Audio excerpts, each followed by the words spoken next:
Alrighty, we are on Unit 5, Notes 8, and we are so close to the end. These notes are a culmination of everything we've learned with multi-step equations right now, which we started on combining terms and even x on both sides. This is just going to be a couple extra little things for you to keep in mind as we move on to the last sections of our Unit 5. You're so close to the end. You've learned so much in this unit, and I promise it's all going to make it's going to make what you learn next and in part 2 so much easier. So, the front half of these notes aren't too bad. They're going to go pretty quickly. The back is a little trickier, but I know you've got it. All right, let's work together and dive into Notes 8. So, before you start, I want to start with a problem. I want you to solve that problem and think about what happens to x. I'll give you a few moments to pause, work on it, and we'll talk about the answer. Okay, so I'm going to solve it the way I showed you last time. I'm going to move my 7x over to the left, cross it out, make it negative. Now my 5x is positive, so I'm going to put a plus here. Then I'm going to move my negative 10 to the right side, I'm going to make it plus 10, and cross out the original. Okay, now I have my x's on one side, my numbers on the other. I'm going to combine my x's, so I have negative 2x equals negative 22. Crap, I've got a bunch of negatives. Well, hopefully they'll cancel each other out. I'm going to divide both sides by negative 2, divide by negative 2, and I find that x equals 11, because my negatives canceled out. So what happened to x? It became negative. It becomes negative.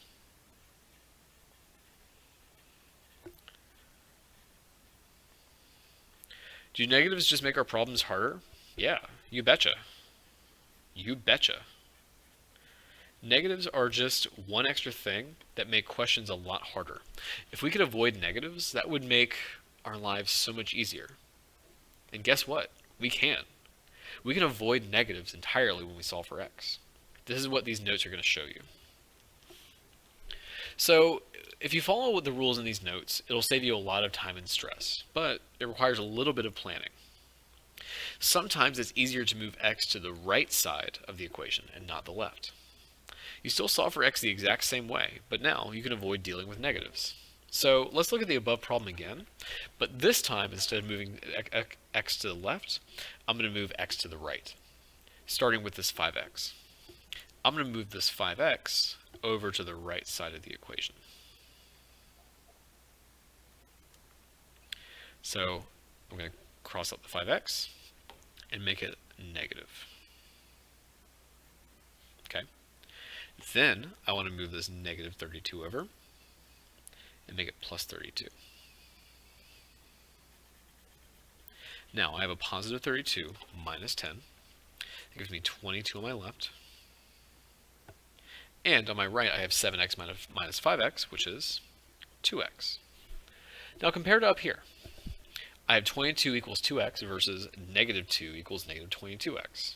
Negative 2x equals negative 22. I would much rather deal with the bottom, right? Yeah. So to solve, all I have to do is now divide by 2.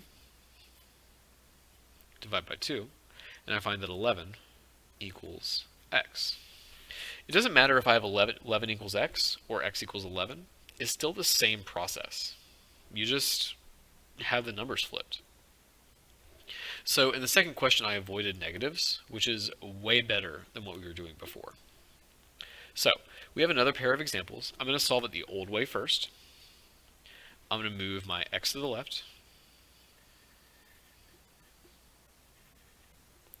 negative 3x plus 7. I'm going to move my plus 7 to the right.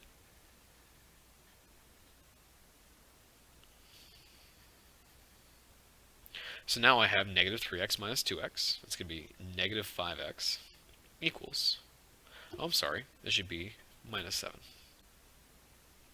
Negative 13 minus 7 is going to be negative 20. Okay, now I divide both sides by negative 5. divide both sides by negative 5, and hopefully I turn out with my positive 4 as my answer. Now, if I'd moved this negative 2x to the right side, I would have avoided this entire problem. So that's what I want you to do. I want you to try solving the last example. You should get an answer of x equals 4, but I don't want your x to go negative. Move the negative 2x to the right. Now pause and try it out for yourself.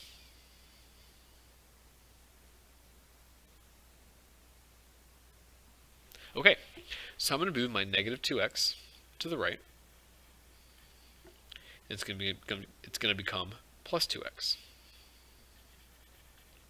I move my negative 13 to the left, and it becomes positive 13. Now, I have 20 on my left equals 5x on my right. That's so much easier. I divide both sides by 5, I have 4 equals x. No negatives, no problem. Okay, let's keep on moving down. So, how do you know when to move x to the right side of the equation? Well, it takes a little intuition. X will always be positive on one side and negative on the other. You can think about how terms will move around to determine which side will be positive. And I want you to try it. Look at this equation on the left side here. And I want you to circle the side where x will be positive, either the left side or the right side. Think about how terms move around and pick an answer. Okay, so x is going to be positive on the left side. And the reason why is if I move this negative 4 over, it becomes 4x, a positive 4x. Then I'll combine 4x and 3x to make 7. So, with that in mind, you might be wondering if there's any sort of tips or hints or something I can help you out with. There are some good rules of thumb. If one of your x terms is negative, it will always become positive by moving it to the other side. That's exactly what we saw here.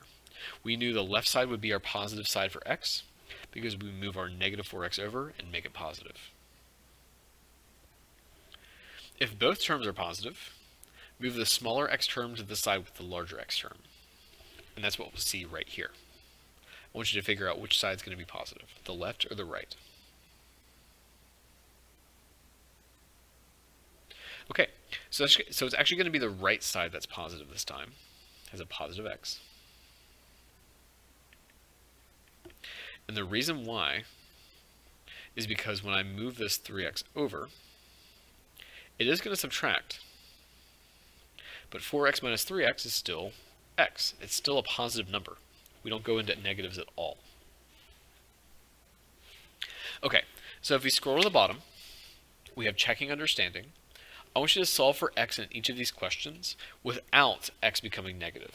I want you to keep x positive the whole time in each solution. It's a little bit of a challenge, but I want you to be comfortable moving x to the right because you don't solve it any different way, and you can save yourself a lot of hassle by doing that.